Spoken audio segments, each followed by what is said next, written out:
Bumuhos ang mga manggagawa at rallyista sa Mendiola sa Maynila para igit ang dagdag sweldo ngayong araw ng paggawa. Hinarap naman sila ng ilang miyembro ng gabinete pero hindi pa rin kontento ang mga manggagawa sa sagot ng mga opisyal ng gobyerno. Saksi si Chino Gaston.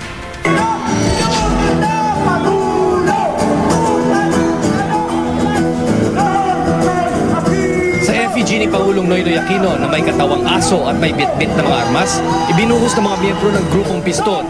Kilos ang Mayo 1 at nagpawis ang galit daw ng manggagawang Pilipino. Hindi pa rin kasi binibigay ang matagal na nilang itinutulak na 125 peso across the board legislated wage hike. Hindi po ito limos na hinihingi ng ating mga manggagawa, kundi just fruits of their labor. Pati ang ilang dayuhang nakiisa. The movements are different, but we have also symbolizing because the enemy is the international financial capital. Hindi sila natinag kahit nang umulan.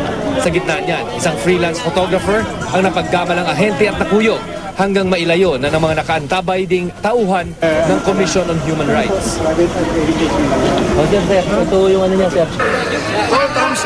Bago nito, may ilang militanteng grupo na naunang nagprotesta sa Mendiola na hinarap ng ilang opisyal ng gobyerno. Bukod sa legislated wage hike, ipinagpanawagan ng mga grupo ang pagbasura ng oil deregulation law at pagpasa sa security of tenure bill. Nautos sa amin ng Pangulo na ang mga kaukulang mga departamento ay pag-aaralan po itong mga panukala po ninyo at makakaasa rin po kayo na pag napag-aralan po ito, kami ay muling haharap sa ating Pangulo upang gawa ng kaukulan na aksyon. We're looking at long-term solutions to the issues on unemployment, and so we are determined to ensure inclusive and equitable growth. Medyo disappointing yung ganyang sagot dahil sa totoo lang, we have raised these same issues last year. Same day, May 1. Sa Time Street, Quezon City naman, sumugod ang ilang maralitang tagalungsod bilang protesta sa mga demolisyon.